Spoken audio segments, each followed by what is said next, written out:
No ar, o programa Perfil Poder. Nascida em São Paulo, ela trocou o sonho inicial de ser jornalista pelo Largo de São Francisco, onde se apaixonou pelo direito. Com formação acadêmica sólida pela USP e PUC de São Paulo, logo no estágio já atuava com o professor Ives Gandra Martins, dando o tom de excelência em sua carreira. Hoje, ela não é apenas sócia fundadora de seu escritório, é uma das grandes vozes da área, professora titular do mestrado do IBET, que é o Instituto Brasileiro de Estudos Tributários, também foi ex-juíza do Tribunal de Impostos e Taxas e ex-conselheira do Conselho Administrativo de Recursos Fiscais, tendo moldado a jurisprudência fiscal do país. Defensora do esporte para combater o estresse, é apaixonada por praias. Ela é respeitada advogada, acadêmica e autoridade em direito tributário. Perfil Poder recebe doutora Karen Jureidini Dias. Como vai a senhora? Tudo bem? Ai, muito que obrigada. Bom tê-la aqui conosco. Um prazer alegria. é todo meu. Não Aliás, deixo, fiquei não. muito feliz de conhecê-lo, muito feliz de conhecê-lo pessoalmente. Prazer é todo meu. Uma delícia conversar com você. Você é nascido em São Paulo? Sou nascida em São Paulo. Minha mãe deu à luz em São Paulo. Muito bem. E aqui sempre morei. Morou sempre aqui? Sempre residi em São Paulo. Como foi a infância aqui em São Paulo? Olha, a infância em São Paulo foi... Eu posso dizer que aliás, falo isso para todo mundo. Tive a sorte de nascer na minha família, ser filha de minha mãe e ter a infância que eu tive. Tenho 2 irmãos, tenho uma irmã que é advogada, brilhante também, e tenho um irmão que é engenheiro, e sou a mais velha deles, mas nós nascemos um perto do outro. E nós morávamos ali, Alto da Lapa, depois mudamos para Alto de Pinheiros, mas a minha mãe é uma artista, sabe? E a vida dela era pegar o violãozinho e tocar. Opa. Então, minha infância foi muito feliz, porque toda noite, era minha mãe, toda noite tinha música popular brasileira, minha mãe tocando, meu pai já é bem mais sério. Sim. Então... Seu pai tocava alguma coisa também? Não. Meu pai dava bronca. Meu pai dava bronca, pedia para ver nota. Mas, no final, eu acho que esse conjunto foi perfeito, sabe? Foi um encontro de pessoas opostas. E que deu certo, deu um equilíbrio pra gente muito bom. Eu e meus irmãos somos muito unidos. Meu pai também gosta de praia, então todo final de semana... Mas na abertura o texto diz que você adora praia. O texto diz muitas coisas de mim, não acho que é tudo isso, mas sim, eu adoro. Acho que é mais que isso. Mas eu adoro praia, verdade. E a gente se acostumou. Meu pai tem mania de esporte e tem mania de fazer com que as pessoas sejam ativas o tempo inteiro. Sei. Então nós chegava sexta-feira à noite, todo mundo entrava no carro, ia para a praia e passava o fim de semana na praia, surfava, meu irmão surfava, eu surfava com ele. Então, sempre na mesma praia ou mudava de praia? Olha, meu pai gostava muito de Ubatuba. Inicialmente a gente ia para a Praia do Pulso, lá em Ubatuba. Sei. Depois a gente acabou construindo e ficamos pela Praia Vermelha. Então a gente brinca que Vermelha somos cria da Praia Vermelha do Sul. Ah, que maravilha. Cria da Praia Vermelha do Sul. Quando meus filhos nasceram, eu falei que eles iam ser cria da Praia Vermelha do Sul. Na verdade, hoje a gente acaba diversificando, né? Gosto demais da Bahia também, muito, muito. Sempre que posso vou para a Bahia, para Trancoso, mas criei meus filhos quando pequenos na Praia Vermelha do Sul. Exatamente. E o que é que eles fazem? Eles estudam, já estão formados? Eu tenho um filho de 26, um de 24 e mais 2 enteados de 25 e 27. Então é uma escadinha, uma escadinha, todos desde pequeno na praia comigo aos finais de semana, mas já estão todos formados. Meu filho mais velho é advogado também, Sei. mais novo é engenheiro. E tem mais 2? Então, eu tenho meus enteados. Um fez business em Nova York. Poxa, que bom. E o outro está fazendo veterinário. Muito bem. Você sempre quis atuar no direito, na área do direito? Então, na verdade... Na apresentação disse que você queria ser jornalista. Eu era apaixonada por jornalismo. E o meu pai no início da carreira, ele trabalhou como diretor financeiro na Editora Abril. Sei. Então tinha toda a relação com No aquilo. tempo do auge da Abril. No auge da Abril, na verdade, na época, inclusive, o final da ditadura, ele estava lá, né? A grande Sim. parte da ditadura ele esteve lá. Então, assim, eu recebia álbuns de figurinha quando criança, né? Eu colecionava aquelas figurinhas, me sentia privilegiada por isso, né? Mas, enfim, eu tinha duas coisas que adorava quando eu era criança. A primeira delas era a área educacional. Sempre fui apaixonada pela área educacional. E desde criança eu falava, puxa, tem criança que não tem as oportunidades que eu tenho. Então eu achava que um dia eu ia fazer uma escola que reunisse arte, música, esporte, porque eu achava que toda criança tinha direito a ter isso na vida dela e isso ia ajudar na formação da pessoa. Depois eu caminhei e falei, não, quero ser jornalista. Ia prestar a SPN, queria fazer jornalismo de qualquer forma. E aí eu fui olhando, meu pai ainda me questionou, falou, olha, você quer ser jornalista em que área? Sobre o que você quer falar? E eu fiquei pensando, os temas que eu era apaixonada eram temas de direito. Entendi. Eram temas jurídicos. E aí eu falei, não, acho que eu vou fazer. Vou iniciar fazendo direito. Prestei a Sanfran, entrei, mas dizer bem a verdade que entrei lá sabendo o que eu queria da vida não é uma verdade absoluta, porque eu entrei na faculdade tinha 17 anos de idade. Então a gente não tem essa maturidade. Ainda não. Não tem essa maturidade. Acho que eu não tinha maturidade até o final da faculdade. Que ano você entrou? Eu entrei. Eu sou da turma de 91 de formatura. Tá bem. Eu sou da turma de 91 de formatura. Me formei, aliás, com grandes nomes hoje do direito. Fui ou calor, ou estou um ano abaixo, ou um ano acima de grandes nomes hoje do direito. E logo foi trabalhar como estagiária do IVES. Então, no primeiro ano da faculdade, assim que eu pude, né? Assim que eu fiz 18 anos, eu falei, eu quero trabalhar. E aí meu pai era muito amigo do IVES e falou, minha filha, vou ver se ele te aceita lá como estágio, porque você é muito novinha ainda e tal. Enfim, tive a primeira reunião com o Dr. Ives, ele falou, olha, gosto do seu pai, vou lhe dar uma oportunidade, você é da São Francisco, da classe do meu filho, eu estudei com o filho dele. Nós éramos da mesma classe. O Rogério, que é meu irmão até hoje. E aí ele falou, olha, eu vou te dar a oportunidade, mas você não vai ficar aqui se você não der conta do recado. Então, isso foi dito para todo o escritório, entrei devidamente pressionada. Muito bem. E não sabia nem o que era direito tributário, a gente não tem isso no início da faculdade, a gente vai ter isso lá para o final da faculdade. Verdade. Mas me apaixonei, até porque ele recebia grandes juristas no escritório e fazia reuniões e nos ensinava, nós tínhamos não só um aprendizado na área tributária, mas tinha reuniões de constitucional, discutia o futuro do país, discutia a Constituição brasileira, direitos fundamentais, etc. Então, me apaixonei, fiquei. Foi ali que você se apaixonou pelo direito? Foi ali que eu me apaixonei pelo direito. Por esses motivos, de discutir tanta coisa. Exato. Um universo tão grande. Um universo tão grande, a importância que ele dava, né, ao direito como algo que você manuseia para melhorar a vida das pessoas, para organizar a sociedade. Então, me apaixonei, foi nesse momento. E aí, depois, Maluf, num determinado momento, eu falei, olha, eu trabalho com direito tributário, eu preciso conhecer um pouco de empresa, um pouco da contabilidade, um pouco do dia a dia da empresa. Aí eu falei, eu vou e volto um dia. Aí eu fui para a PwC, né, para a Pricewaterhouse. Fui para a PwC, que é uma escola incrível. Sim, né, uma escola de formação absoluta. Até começar a trabalhar lá demora, porque eles te dão muito tempo de treinamento. Né? Então, eu fui para a PwC, fiquei lá um tempo, e aí falei, voltei para o contencioso, então voltei para o IVES. Quanto tempo você ficou na Pricewaterhouse? Eu acho que foi 1 ano e pouco, porque daí eu quis voltar para o IVES já logo para me formar, para poder ficar lá como advogada. Até que em um determinado momento eu consegui aqueles Summer Programs e fui trabalhar em Chicago. E aí trabalhei num escritório em Chicago. E na época era o primeiro ou segundo maior do mundo, que é o McDermott Will & Emery, é um escritório... Desculpa, como é o nome? McDermott Will & Emery. Ok.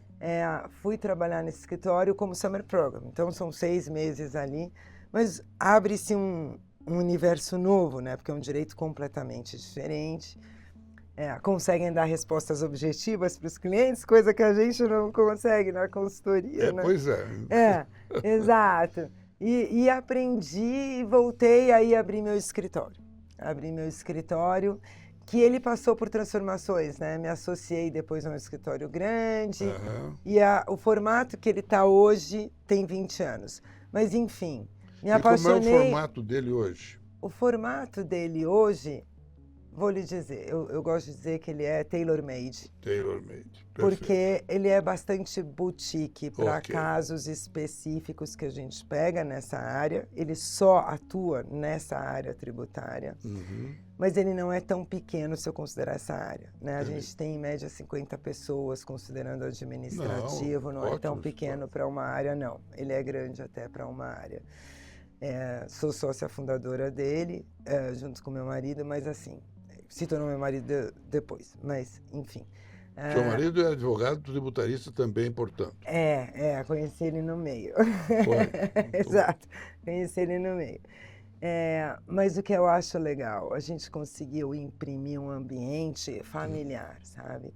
Porque os nossos sócios, e eu tenho sócios que comandam o escritório tanto quanto eu, os nossos sócios estão com a gente há 20 anos ou há 30, porque vieram desde o começo da primeira vez que eu abri escritório. Então, estão com a gente há 20, 30 anos, ou seja, eu os considero família. São de casa, não há dúvida nenhuma. São de casa, têm uma lealdade, uma forma de pensar muito parecida. Então, isso foi uma coisa difícil de se encontrar em corporações, né? Muito difícil de se encontrar. Eu acho que é um diferencial grande para a qualidade de vida da gente, né?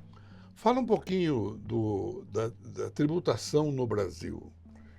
E depois, essa bagunça que nós temos, vamos falar dessa bagunça, e da reforma que veio aí, que vai trazer, não sei se vai trazer mais justiça social ou não, mas deveria.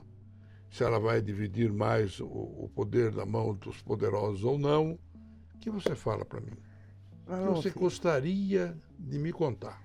Olha, como todo país em desenvolvimento, a gente tem uma preferência por arrecadar onde é mais fácil. Então, eu não arrecado a renda muito. Eu procuro arrecadar, eu foco a minha arrecadação no consumo. Porque ninguém pode deixar de se vestir, deixar de comer, deixar de colocar gasolina ou de pegar um ônibus. Ninguém pode deixar de se locomover. Então, o consumo é algo inerente à vida humana. Quer dizer, o que foi aprovado... Foi a reforma do consumo. Neste momento... Foi a reforma do consumo.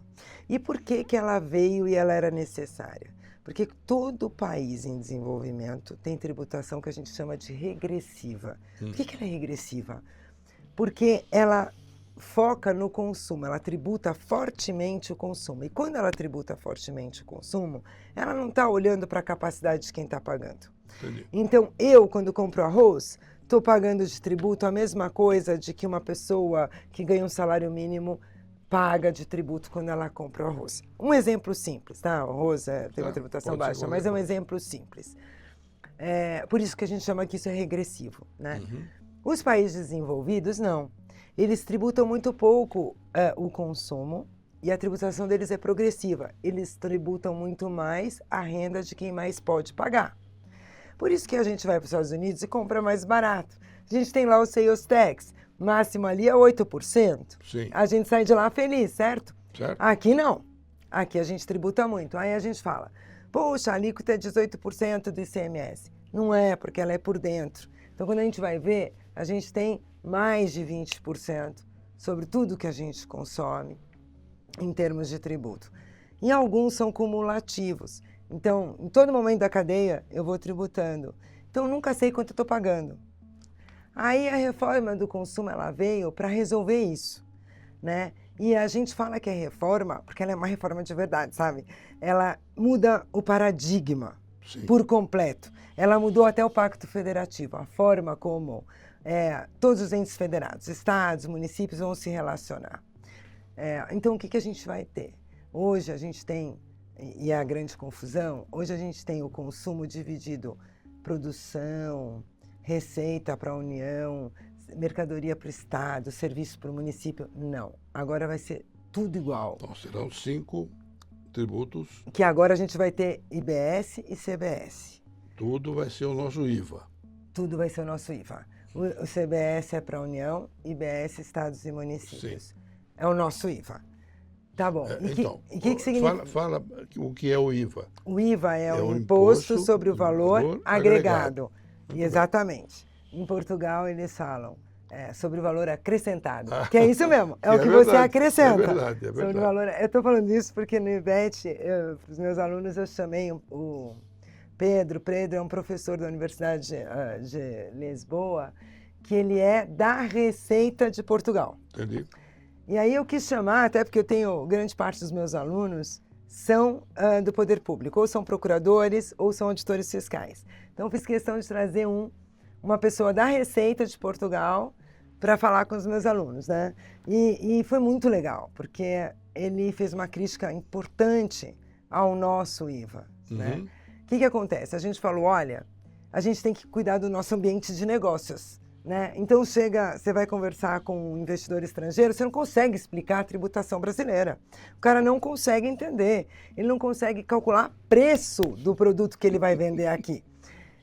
E aí quando você não tem... Eu acho graça, mas é triste. É triste. E aí quando você não tem uma resposta objetiva para dar para ele, ele fala, mas isso aqui é discutível, mas como é que vai ser decidido? Não faço a menor ideia. Pois é. Então, isso vai resolver o ambiente de negócio, sabe? Para quem não está no dia a dia, como é que a gente pode definir? Eu sempre vou pagar uma alíquota que é bem mais alta do que a que eu tenho hoje nominalmente, mas ela vai ser só sobre o valor acrescentado.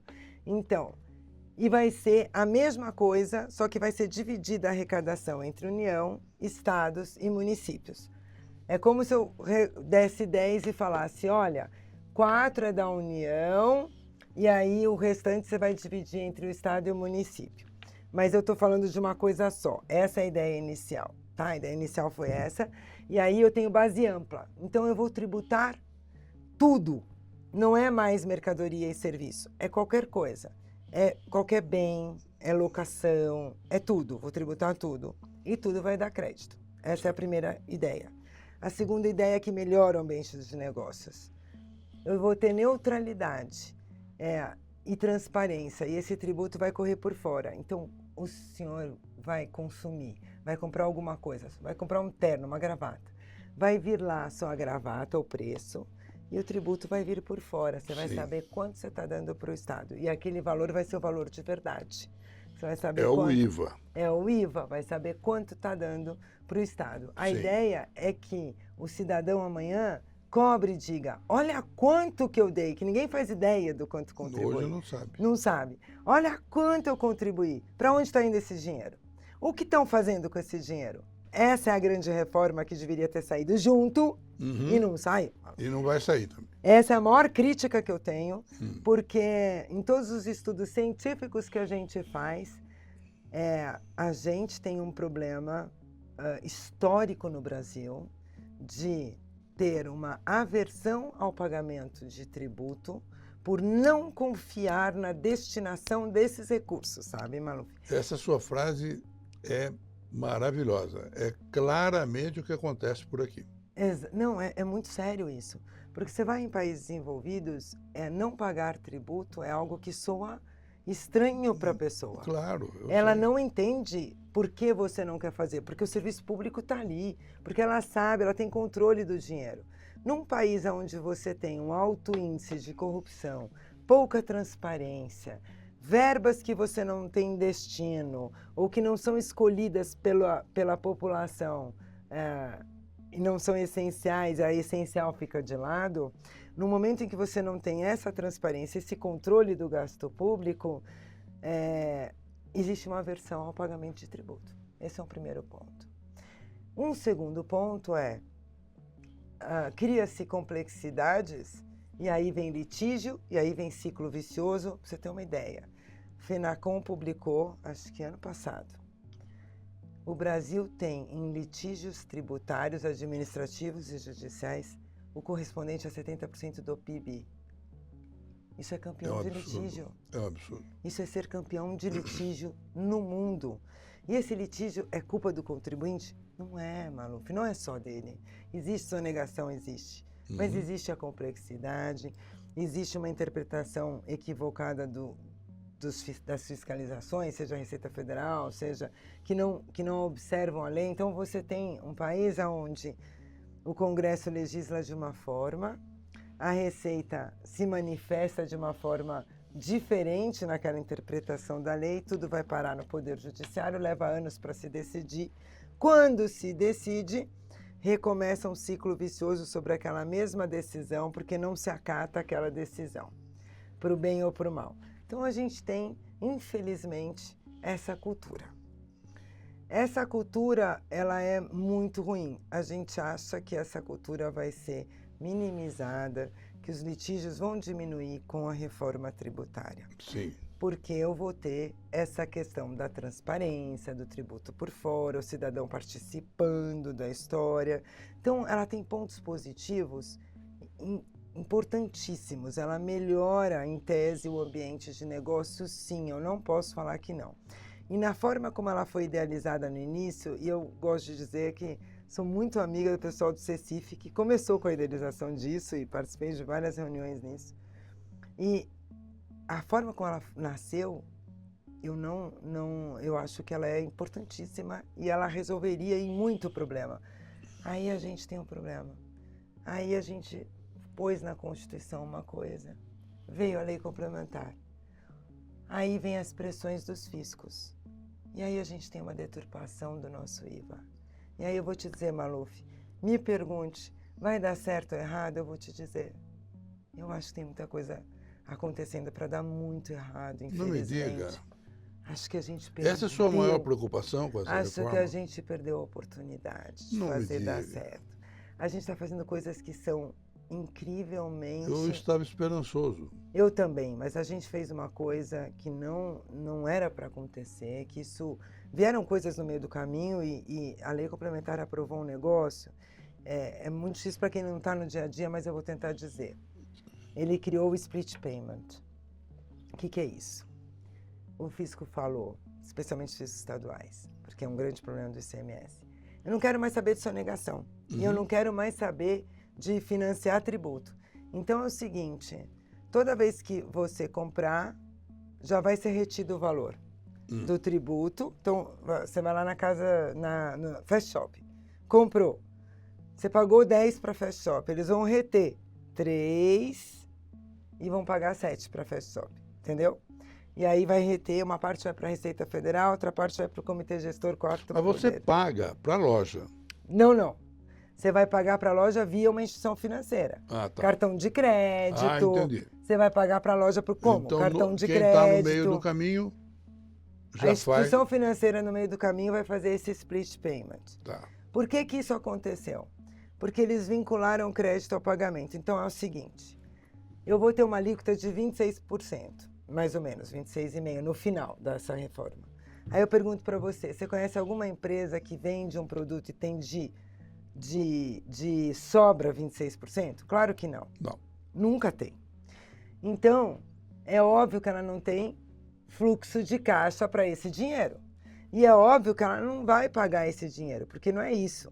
É os 26 menos o que ela pagou. Quando ela comprou uma mercadoria por 10 e vendeu por 12, os 26 tem que ser sobre esses dois de diferença, certo? Não é o que eles fizeram. Eles falaram o seguinte, você vai pagar 26. Sobre o que você comprou, você só vai ter o crédito, só vai abater depois que o outro pagar. Então, sabe o que eu vou fazer? Eu vou financiar o Estado. Se eu não receber do meu cliente, eu pago o tributo. Se eu vender a prazo, eu pago à vista. Sim. Se eu receber um adiantamento e ainda não tiver entregue o produto, eu pago o tributo. O fisco só deixa eu tomar o crédito depois que o outro tiver quitado tudo. Eu estava em reunião com o pessoal da Espanha e de Portugal. Veja, teoricamente, a gente trouxe um IVA nos moldes do IVA europeu. Sim, parecido com ele. O pessoal olhou e falou, isso não é IVA, né?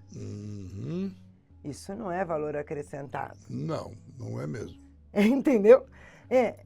Aí eu fui pegar os pronunciamentos da Comissão Europeia, né? Fui pegar os pronunciamentos da organização que cuida do IVA europeu. E eles falaram, esse negócio, tentaram fazer isso em alguns países. Eles falaram, isso não pode ser generalizado. Isso acaba o fluxo de caixa das empresas. Elas não conseguem sobreviver sem esse fluxo de caixa. Além disso, ser super custoso, super caro para a empresa controlar. Você acha que nós estamos diante de uma incerteza jurídica enorme? A partir do Não é só jurídica. A partir do marco não é zero. Só jurídica. Eu chego à conclusão que é o seguinte, é uma sobrevivência de quem tem muito dinheiro de indústria, porque para a indústria vai diminuir o preço. A nossa ideia é, serviço vai aumentar o valor, produto vai diminuir o valor. A gente tem que brigar por isso. Produto tem que diminuir o valor. Porque a gente tirou carga fiscal do produto e jogou para o serviço. Só que nós somos um país de produção de serviço. É isso. Nós somos um país que emprega no serviço, tá? Começa por aí. É onde a gente cresceu emprega mais. Cresceu muito o serviço, é verdade. Exato, é onde a gente emprega mais. Então, vamos lá. A gente tem esse primeiro ponto. Segundo ponto, empresa de médio porte não vai ter fluxo de caixa para isso. Você entende? Então, eu tenho essa grande crítica. E mais um detalhe, assim, a gente tem um custo de mão de obra muito alto. A gente tem um encargo de previdência muito alto, que ele não é neutro. Então, o serviço vai sofrer de uma forma absurda. Por isso que eles colocaram alíquotas um pouco menores para serviços essenciais, advogado e tal. Mas a gente vai ter um problema, sabe? A gente é um país continental que não consegue dar saúde, educação, etc., para toda a população. Consegue? Não, nunca vai conseguir, porque nós somos um país continental. É verdade. Fazer esses serviços serem muito caros vai ser um problemão. Eu acho assim, a gente tem esses dois enfoques. Esse do split payment, esse do crédito, acho que ele é extremamente comprometedor de fluxo de caixa. Isso me preocupa bastante. Aí o pessoal fala, mas calma. Tem 10 anos, tem até 2033 para a gente resolver isso. Falei, é igual a inflação aos poucos, né? Sim. Quando você vai ver, de pouquinho em pouquinho, foi. Toda a inflação. Foi, e a gente não sabe quem ficou ali largado no meio do caminho e não conseguiu sobreviver no meio do caminho. Preocupante o que o senhor está dizendo. Eu fico muito preocupada, a gente está debatendo muito isso, a gente está gritando isso. Tem solução? Tem, claro que tem. Tem que mudar? Isso não foi o que passou na Constituição. Então, e quem é que tem que mudar isso? A lei complementar, mas é uma coisa de maluco. O negócio foi aprovado em caladas da noite. Sim. Sem debate. É muito sério isso. Mas isso é a população que precisa entender e falar, olha, aquele que me representa no Congresso precisa pensar nisso. Isto pode ser um problema ou isso não vai ser um problema. A propalada simplificação do sistema fiscal vai acontecer? Eu acho que depois... Fica mais fácil? Eu acho que... Então, esta questão do crédito vai depender muito do sistema que a Receita vai disponibilizar. Se lá na frente isso for realmente super inteligente, que eu consiga ver, etc., talvez simplifique. Para quem sobreviver. Para quem sobreviver... vai simplificar.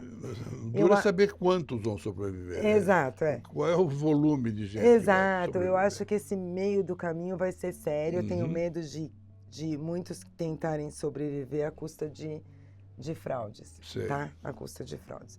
Mas, enfim, acho que lá na frente, idealmente, isso vai simplificar, sim. Lá na frente, idealmente, isso vai simplificar, sim. Só que a gente tem um período de transição. Agora, nós não estamos... E a gente tem um período de transição. Esse período de transição... vai acontecer, né? Até 2033, é um período que as empresas estão multiplicando as obrigações que hoje já são super difíceis de serem cumpridas. Sim. E, de novo, a gente não está trabalhando lá no Congresso e falando, olha, tira a penalidade se eu errar alguma obrigaçãozinha acessória, eu não estou deixando de pagar. Tira a penalidade, porque eu vou ter muita obrigação acessória.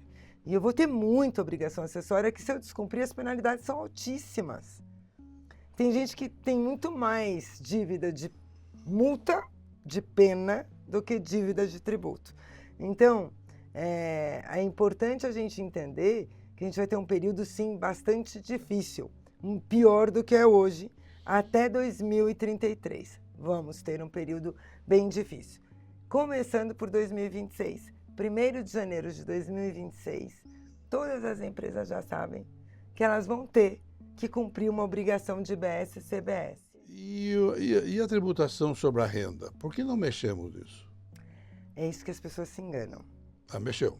Mexeu totalmente. Mas, Na verdade, a gente não precisa de uma reforma da renda. sim. Primeiro que a nossa tributação da renda, desde a época do secretário Everardo Maciel, ela ficou muito boa. Ele fez a grande reforma da renda. Ele fez com que a gente tivesse lucro presumido, tudo simplificado, tudo facinho, etc. O que aconteceu? A gente tinha algumas coisas para arrumar e arrumamos. Só que a gente não precisa mudar a Constituição, a gente precisa fazer a reforma. A gente fez alterações pontuais e a gente fez todas, quase todas que precisavam. A gente cuidou até do pessoal que tem dinheiro no exterior, via PJ, né? Então a gente equalizou tudo. Só que agora o grande debate é sobre essa isenção dos 5 mil, que na verdade ninguém aumentou faixa de isenção. Eles não quiseram aumentar a faixa de isenção, isso não é verdade. É um percentual é um redutor que vai ser aplicado, que eles podem tirar a qualquer momento. É um redutor só para quem realmente ganha até 7 mil e até 5 não paga nada. Em contrapartida, eles trouxeram a tributação das altas rendas, que não é a alta renda, tá? É quem ganha até a partir de 600 mil ano. E eles trouxeram a tributação de dividendo. Isso eu acho muito ruim. Isso acho... veja... Mas não é justo o dividendo ser tributado? Ele é justo o dividendo ser tributado quando eu tributo pouco a empresa. Então, existem mecanismos de integração. Então, em determinados países, você não tributa a empresa. Você deixa a empresa criar, empregar, produzir, e você vai tributar na pessoa do sócio. Existem países que acham mais fácil, e é mais fácil, tributar tudo na empresa. Por isso que era a nossa opção. Essa era a opção brasileira. A gente sempre tributou na empresa, ao invés de tributar no sócio. E aí, quando vem a tributação de dividendos, a promessa era reduzir a tributação da empresa. Não houve isso. Foi só um aumento de carga tributária. Aí eu acho um problema. Veja, não vejo um problema em tributar altas rendas, não vejo problema em tributar dividendos, mas a gente não fez a redução. Qual foi o grande problema nessa história da tributação da renda? De novo, lei saindo com a tecnia na última hora. Até agora, entre nós advogados de grandes escritórios, não existe uma convergência na interpretação sobre a proteção do dividendo que seria devido até o lucro apurado até esse ano. O que está acontecendo? Por não ter um esclarecimento sobre isso, a gente tem inúmeras empresas que têm investimento estrangeiro enviando divisas para fora do Brasil. E aí fala, olha, eu vou dizer para você, eu terminar com uma frase, porque eu não vou ficar falando de todos os problemas, mas eu vou terminar com uma frase dizendo, a gente brinca que no Brasil, juridicamente, fiscalmente, até o passado é incerto. É verdade. Só que a gente tem que parar com isso, porque o Brasil, ele é um país de desigualdade. Então a gente precisa arrecadar, não tenho a menor dúvida disso. Precisa cuidar do social. E para isso precisa arrecadar. Claro. E precisa arrecadar para diminuir as desigualdades. Só que eu também só diminuo as desigualdades se eu tenho investimento. Então, a gente não pode se esquecer que a nossa tributação tem que andar junto com o foco em obtenção de investimento. Não posso expulsar a riqueza do país. Eu tenho que trazer riqueza para o país. E é isso que eu acho que está faltando. Tá? Muito bem. E para encerrar, apesar da nossa conversa agradabilíssima... Olha, ela não é muito, né? Eu tenho que terminar o programa. Bastante, né? Do ponto de vista tributário, qual é o futuro do Brasil? Do ponto de vista tributário. Nós vamos conseguir resolver os problemas? Eu acho que a gente talvez consiga simplificar lá na frente, sim. Acho que a gente vai... Eu espero do fundo do coração, que a gente tenha um envolvimento da sociedade na cobrança do gasto público. Na cobrança do que está sendo arrecadado e para onde está indo. Porque eu acho que a hora que a gente tiver isso, também a sonegação diminui. Também vai se cobrar uma arrecadação mais eficiente, mais eficaz.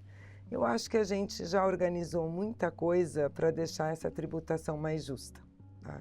Tenho certeza que a gente organizou muita coisa para deixar essa tributação mais justa. Muito bem. E para o nosso adeus aqui de hoje, o que você diria para aquele jovem estudante que está terminando a escola, ou que não está terminando a escola, mas que vai entrar na vida profissional? Como é que ele vai ter sucesso nessa vida, como você teve, por exemplo? E é maravilhoso o seu sucesso. O que nós devemos dizer a ele? Olha, eu acho que, em primeiro lugar, a gente tem que ter paixão pelo que faz. Não importa o que a gente faça. Tá. Quando perguntam o seu hobby, eu falo, meu hobby, às vezes, é debater com os meus colegas. Entendi. Então, óbvio que eu tenho outros, a gente tem que ter outros, precisa equilibrar a vida, mas ter paixão pelo que faz. Segundo, ter sorte. Eu digo que eu tive muita sorte na vida. Tenho 2 padrinhos na minha vida. Tenho o professor Ives Gandra, meu segundo pai, e tenho o professor Paulo de Barros Carvalho, que foi meu mentor a vida inteira, e hoje é um dia especialmente tocante para mim, que é o primeiro dia do Congresso Nacional, que o homenageia, porque ele fez a passagem esse ano, e ele foi, sem dúvida nenhuma, talvez o maior nome no Brasil na área, a pessoa que criou de fato uma escola, tanto na USP quanto na PUC, que eu acho que se tornará eterna, né? E criou lógica no ensino. Então, eu tive essa sorte. Mas a gente deve buscar essas oportunidades, a gente deve buscar inspirações. Inspirações são importantes na vida.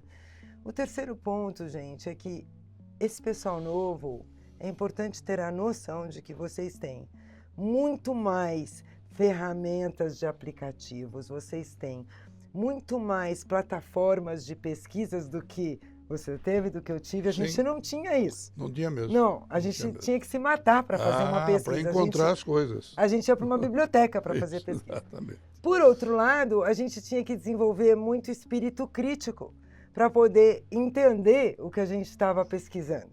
A gente tinha que ler tudo e desenvolver espírito crítico. Vocês recebem tudo pronto. Mastigado. Então, faz a pergunta e vem pronto. Isso pode atrapalhar. Entendi. Então, precisa ter a noção de que é ótimo esse conteúdo, vocês têm muito mais informação, esse conteúdo é muito bom, mas tem que buscar, até nos mais experientes, como organizar mentalmente estas informações e ter esse espírito crítico. Essa é uma questão importante, que eu acho que vai ser o diferencial dos profissionais, porque a inteligência artificial está aí para a informação. A gente vai precisar lidar, a gente vai precisar lidar de forma diferente com a nossa profissão, qualquer que seja ela.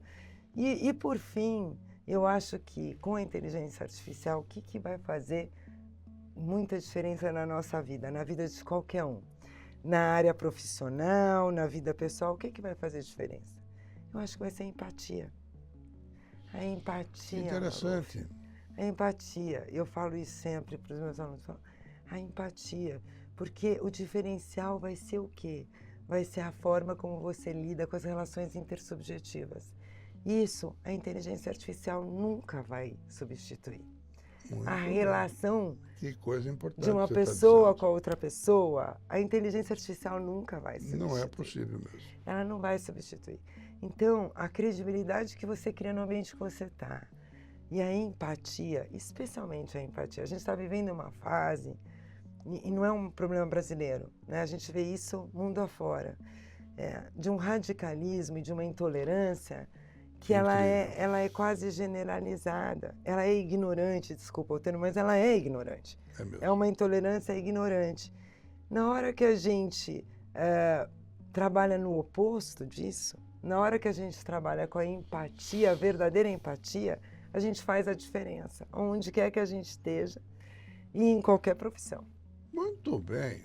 Grande aula que a senhora deu aqui para nós hoje. Muito obrigado. Não, mas esse é um recado importante para essa garotada, né? Quero encerrar agradecendo publicamente a doutora Karen Jureidine Dias. E dizer que foi uma aula muito interessante que tivemos aqui e eu agradeço a sua audiência e esperamos vê-los de novo conosco na próxima semana, nesse mesmo horário. Obrigada, viu? Obrigada a você.